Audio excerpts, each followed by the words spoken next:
Look at the picture. See the skull.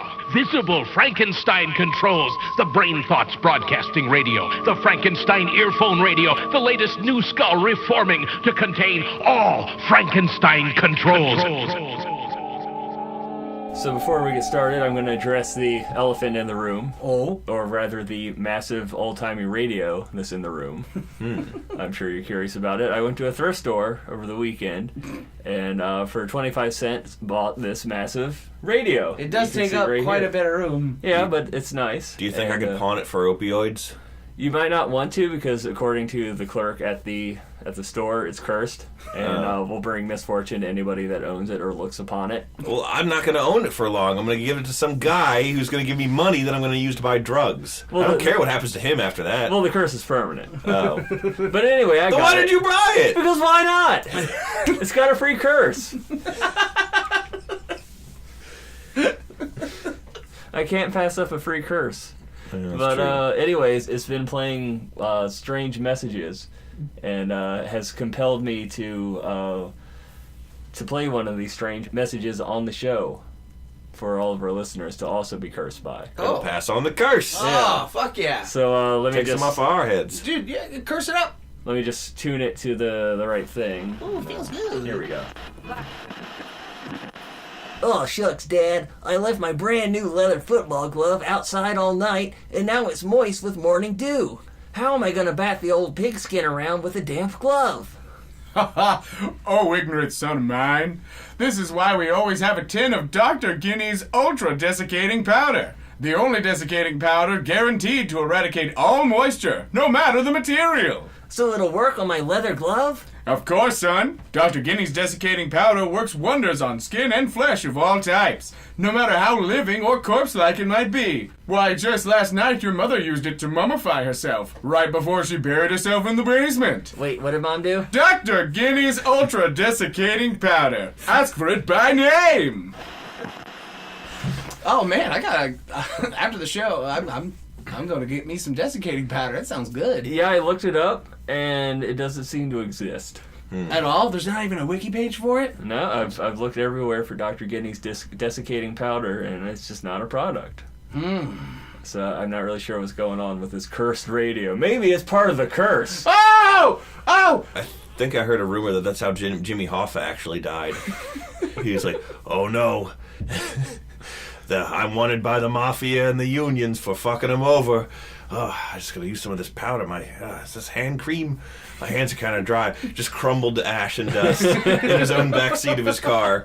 And then no one ever found him, and they think, the mafia whacked him. And they really just wanted to find him and apologize and mend fences, but they couldn't find him. And I'm just imagining Jimmy Hoffa actually, painting a white picket fence. Just being like, this here's good work.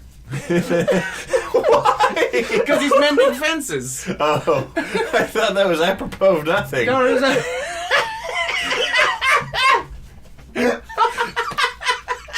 Oh man, I wish it was. Just come up with that out of nowhere.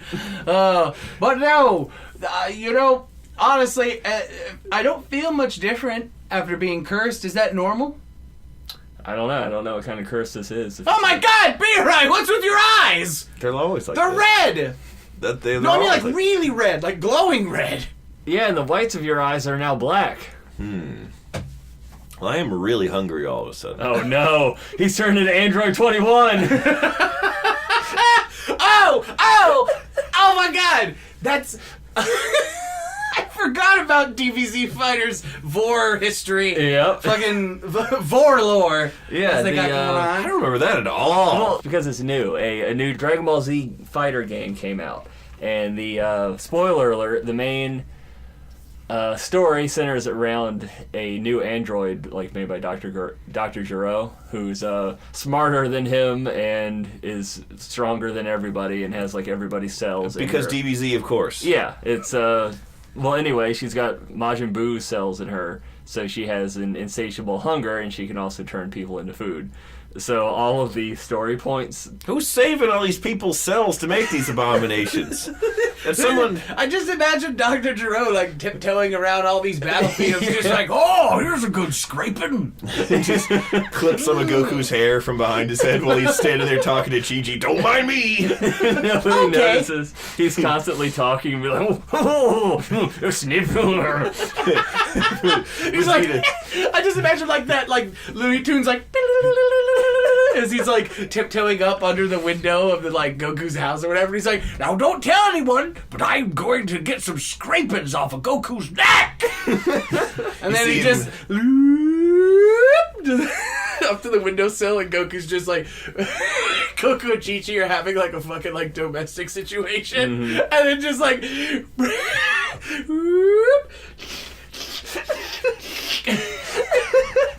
just like the like really getting, he scrapes Goku's neck. He reaches over and it's just like making like really gross. It's like a cheese grater. Yeah. He's getting like actual chunks of Goku's neck.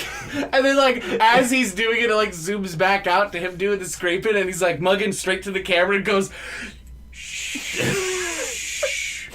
This is a delicate operation." Tiptoes. He tiptoes up to Krillin's house and then tiptoes past Krillin's house.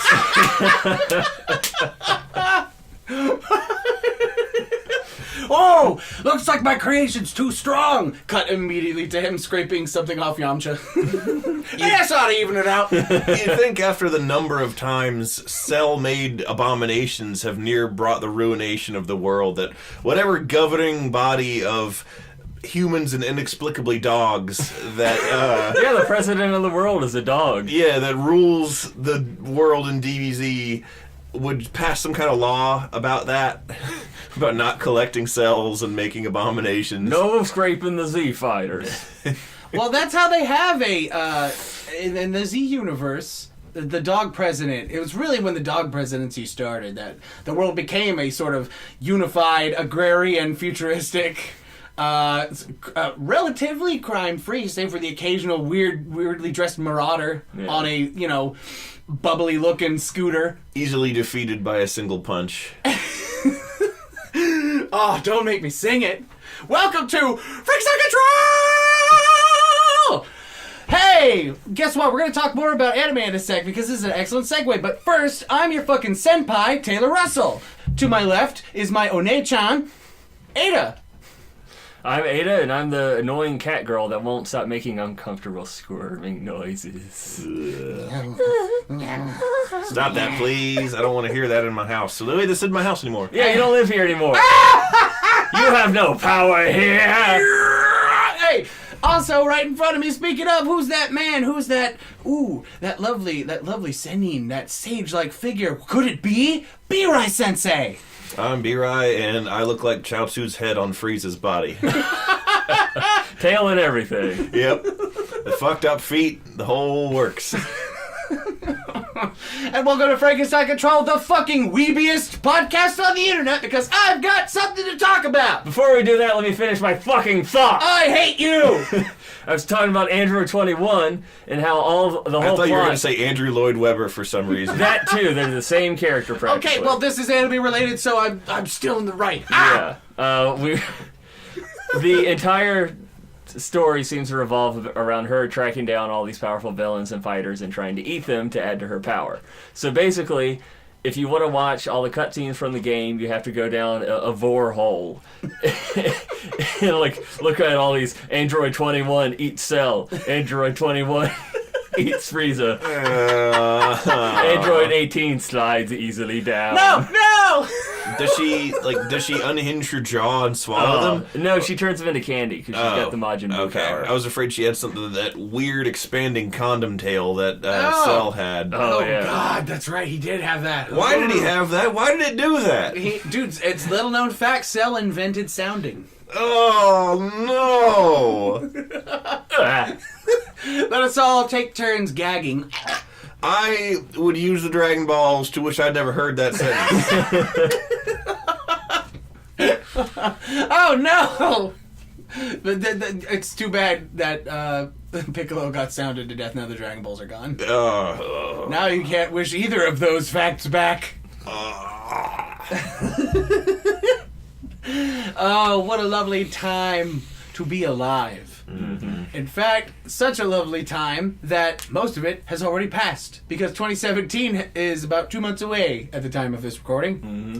But oh, the memories still remain. And I thought, you know what? Hey, we don't have very many like themed segments or whatever. We sort of just drift from topic to topic. I wanted to talk about one thing that's very near and dear to my heart, and that's the animes. Mm-hmm.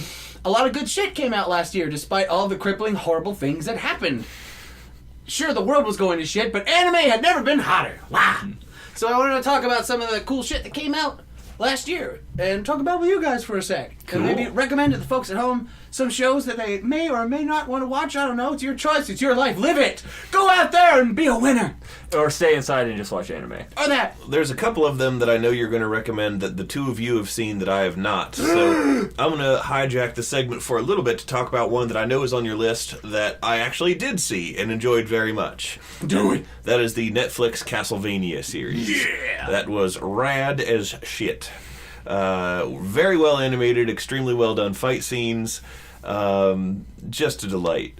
The only part that sucked is that it's like 5 episodes long. And you're like, more, please. Yeah. I need more of this. You can't just end this here. I mean, I know it probably cost an astronomical sum to produce this, given the quality of the animation. Yeah. But more? Please, sir. I want some more.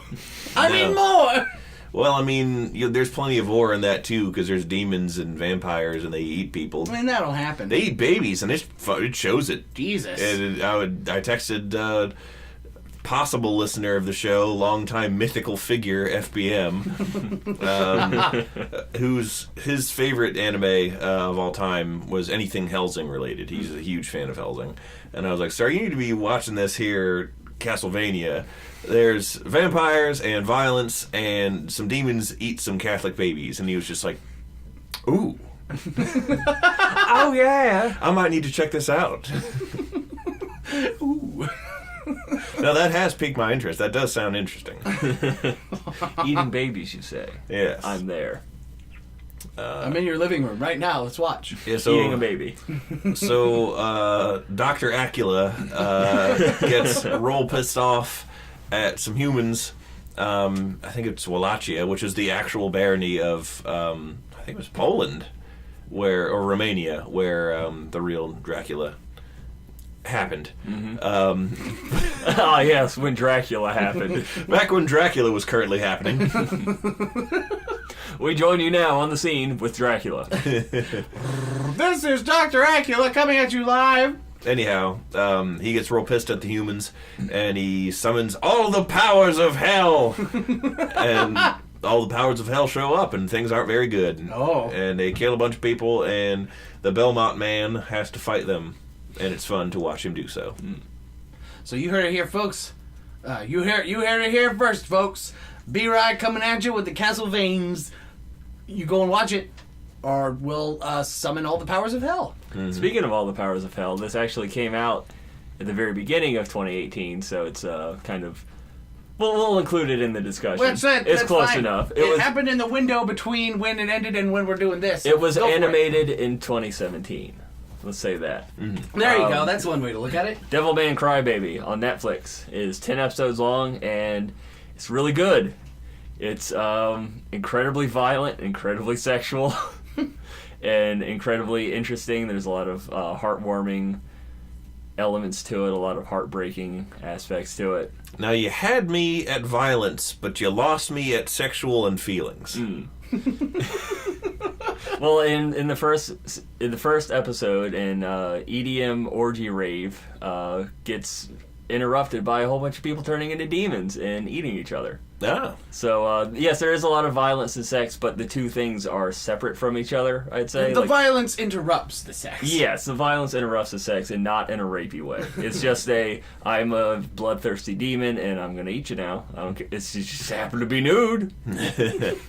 And, well, like, the director who did Devilman Crybaby. He's done some other projects as well that were very like strange and sort of over the top, but in different facets. And Satoshi Kon? Oh wait, he's dead. he did really over the top by dying. Anyway, hey folks at home, Devilman Crybaby. It's not for everybody, but it is a wild fucking ride, and if you're prepared for certain things to be a little bit over the fucking top, go and watch it, because it's pretty cool. And all the feelings, every single feeling is felt at least once during the ride. Speaking of feelings, I have very strong feelings about one particular kind of... about one thing, and that's robots. That's giant robots. Iron-Blooded Orphans... my robot feelings were satiated. Oh, Iron-Blooded Orphans Season 2 came out last year. That's currently airing on Toonami. Or, it's good. It's real good. It's fun. For the uninitiated, Gundam is a series or a franchise rather, of different series, all involving giant robots, military used for military use, and fighting each other. And there's also, generally speaking, there's lots of political intrigue as well, and like some series, well-developed characters and all that kind of good stuff. It's cool. Plus, there's giant robots. As I put it, it is some series of Gundam are heavy on the action and low, but still like competent in an interesting way on the politics. Then there are series that are sort of the old school style of Gundam shows, where it's just incredibly complex space politics, occasionally interrupted by robot battles. As a guy who's watching Mobile Suit Gundam right now, I can attest that is completely and 100% accurate. Yeah. But Iron-Blooded Orphans takes place in an offshoot timeline from the Universal Century timeline that a lot of the Gundam stuff takes place in. It's really complicated to understand. Anyway, in this deepest lore. Yeah, in this deepest lore, the story takes place in this post-apocalyptic future where this thing called the Calamity War happened and basically killed like 1 billion people, I think, or 4 billion people. And anyway, the main brunt of the conflicts occur between a few factions who either have control of space or Mars or Earth or a combination thereof. And a big part of the series is that they find this old technology before the Calamity War. It's called the Gundam frames, which are just like basically Gundam skeletons that they dig out of the ground, spooky style. And then they retrofit them with all kinds of crazy weapons and armor and shit. And the thing that sets this apart, I think, from the other Gundam series is that beam weapons, like beam lightsabers and laser guns and shit like that don't happen in Iron-Blooded Orphans because, due to lore reasons, beam weapons are completely ineffectual. They ran out of lasers. Yes, they ran out of lasers. We'll go with that. These are a lot more conventional, large guns and, incredibly chunky, beefy metal weapons that they just smack the shit out of each other with, and it's really brutal. And so the battles in Iron-Blooded Orphans have a much more visceral and vicious kind of feel that's to them. how I would put it. Okay. And also the main character is a sociopathic battle boy who is potentially on the spectrum, and also his spine is all messed up. Yep. What's wrong with the spine? He has a surgery called the Alea Vignana, which is a spinal surgery that somehow allows the recipient thereof, and it can only be performed on a child in order for it to take. You have to be like under 12 or something in order for it to be before your spine comes in all the way. Yeah. Well, that's only after your baby spine falls out. Yeah. Oh, no. I remember when I went to the nurse's office and I was scared something was wrong with me, but she just said, your baby spine's falling out. We'll put it in a little plastic cap so you can show your folks. Put it under your pillow for the spine fairy. Get a shiny closer. Where was I? The procedure allows you to plug into your robot, essentially. And pilot it better. Control it way better than a normal person just manning the levers and pedals would do. Yeah. But anyway, the series has, as any Gundam series, its own political twists and turns, so if the visceral robot battles, if you come for those, stay for the intrigue. And yeah, Season 2 came out last year, and it was really, really cool. The intrigue is good, and also for anyone curious, Iron-Blooded Orphans is definitely one of the more action-oriented Gundam series, so if you like that sort of thing, I'd recommend that.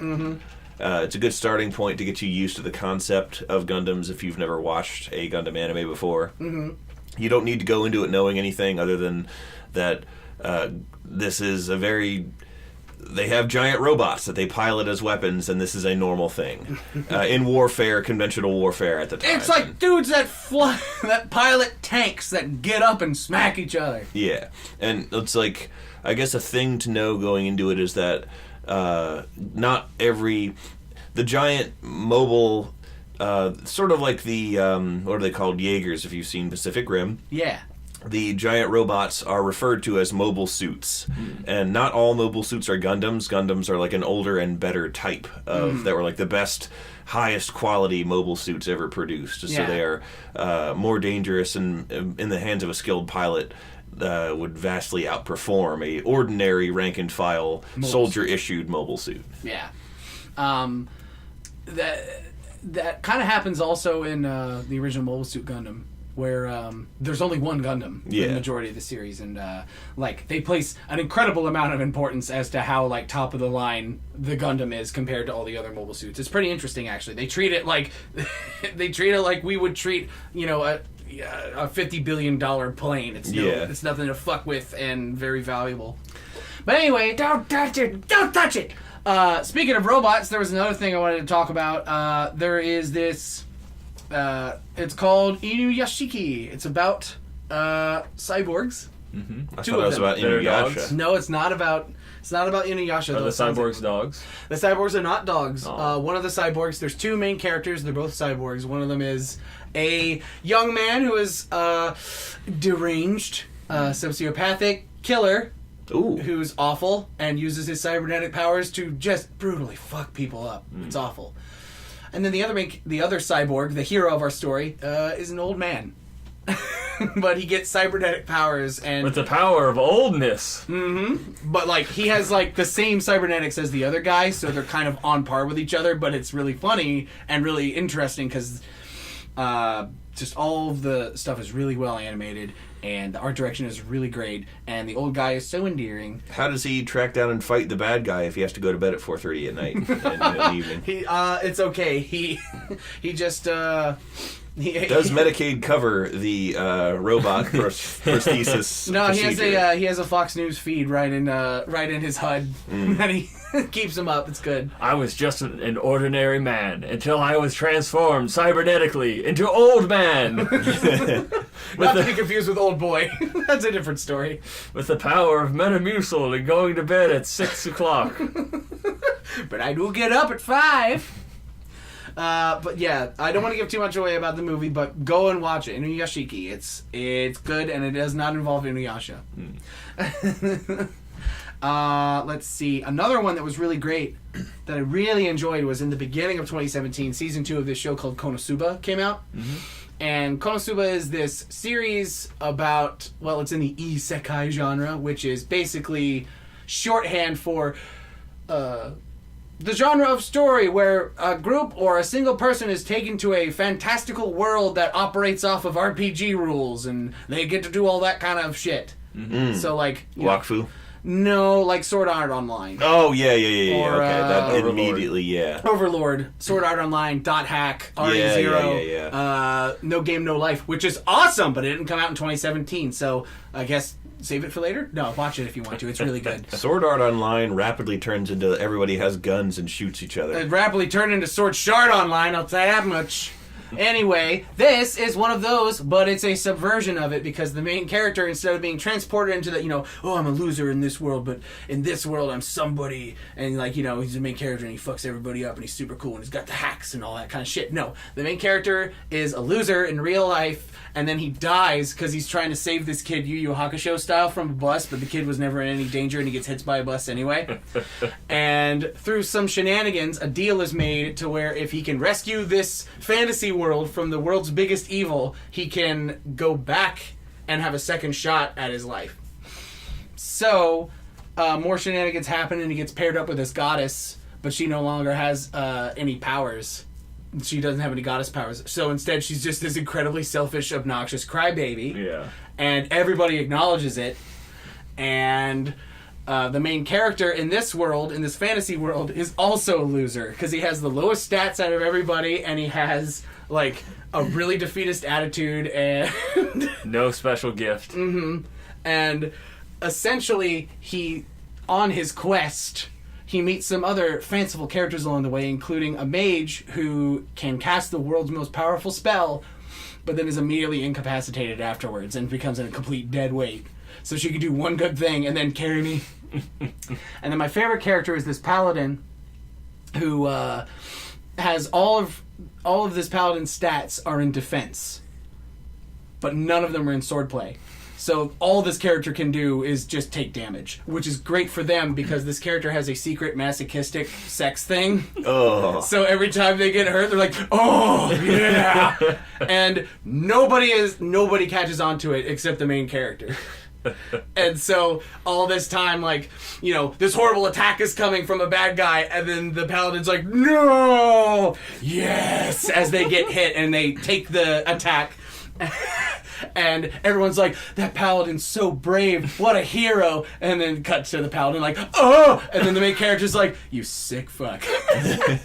It's hilarious, and it sounds like a one-trick pony kind of gag that would get old. It never gets old. They find all these hilarious situations that keep it fresh and funny. And that's that show. It's just fresh and funny. It's a really interesting take on that isekai bullshit. It's fun. There's another one that I've been watching recently that's been on Toonami called Black Clover that I think is relatively new. It was probably made more than a year ago, or more than 2 years ago, but it got a dub recently, and it's over here now. And it's okay. It's like sort of a coming of age in the manner of like Full Metal Alchemist. It's about this society in which everyone has magic powers, or the vast majority of people have magic powers. Like, magic power is, in this world, what access to the internet is in ours. It's not everyone's as good as a computerman as Kippa, but everyone at least can use the internet to be functional. Right. And magic is sort of like that. Like, it's sort of a basic requirement for having a functioning life, and the main kid doesn't have it at all. And just can't fucking do it, so he tries. Sorry, we don't take job applications in person. You got to go on Magic and do it. Yeah, pretty much. But he tries to overcompensate by just like being as strong physically as he can. Mm-hmm. So he does like 1,000,000 push-ups and sit-ups and runs every day, and like tries to basically like strong his body into having magic. And strong magic. When you come of age in this society, it's sort of like a hard to pin down medieval type without. It's sort of like how Naruto is like medieval technology when it comes to weaponry, but they still have some like modern conveniences. Yeah, they have straight up computers. Yeah, it's not quite that modern. It's like sort of pan 18th century. Oh, okay. But when you come of age, basically, you go to the ceremony where you're given what is called your grimoire, and it's like a magical spell book that bonds with you and allows you to perform magic better. Mm-hmm. And everyone's is different. Everyone gets like a different one. And the kid, who was also partnered with this guy who's sort of like his older brother. They were like left at the orphanage at the same time and grew up together, but where this one kid sucked, the other guy has always ruled and like been really competent at everything he puts his hand to, really popular with the ladies, just like the most popular guy, the Sasuke character. Ah, yes. Only he's not as much of an emo douche. And so they both go to the ceremony at the same time, and naturally that guy gets an awesome grimoire. And this kid almost doesn't get one, and then he gets like this really old one that's supposedly really important. And all it does, it does not allow him to do any magic at all. The only thing it does is summon a big old like black iron executioner sword. Oh. And that is what he has to fight with.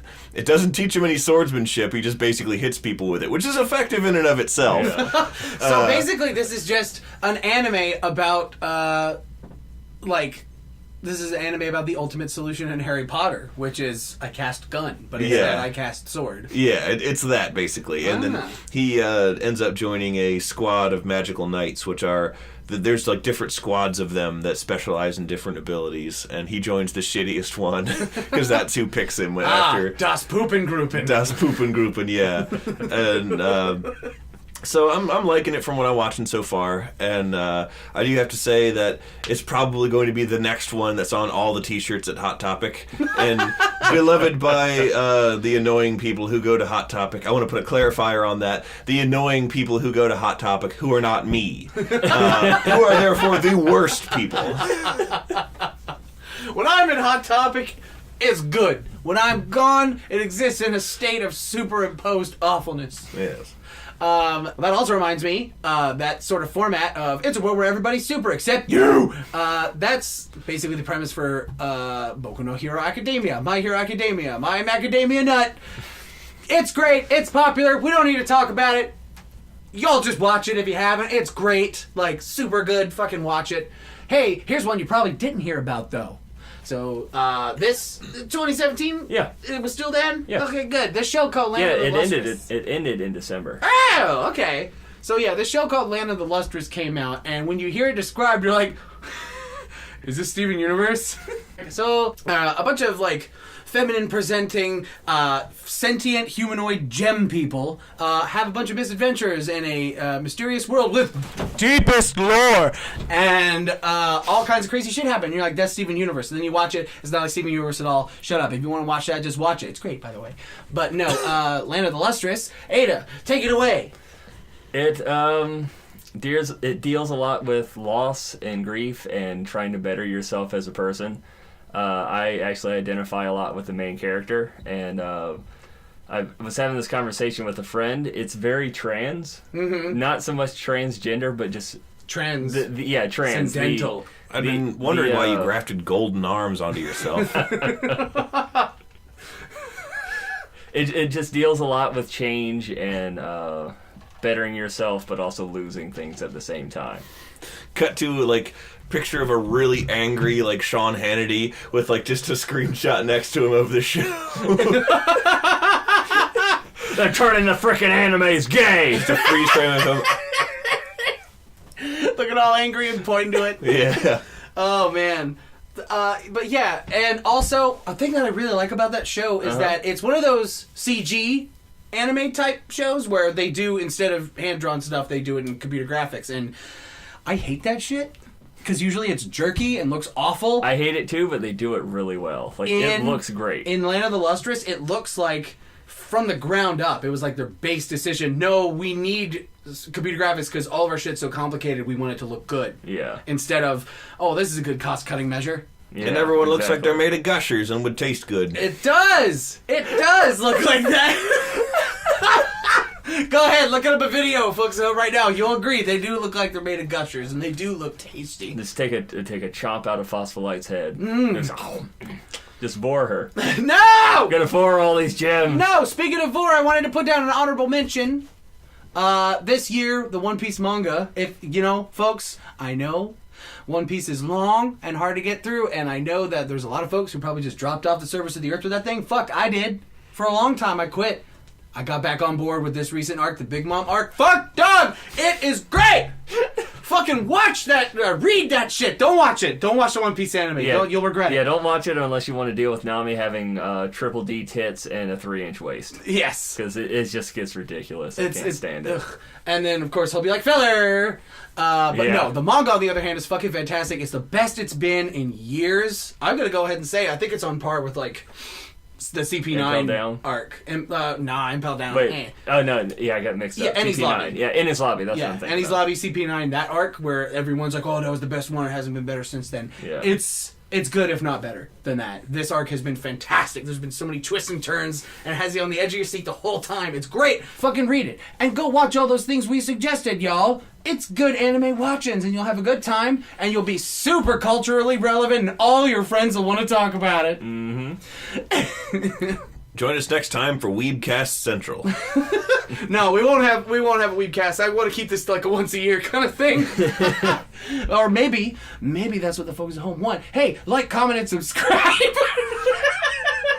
Dude, leave a comment. Hey, welcome to Frankenstein Control. Make sure you smash that like button. We got all the animes. Oh!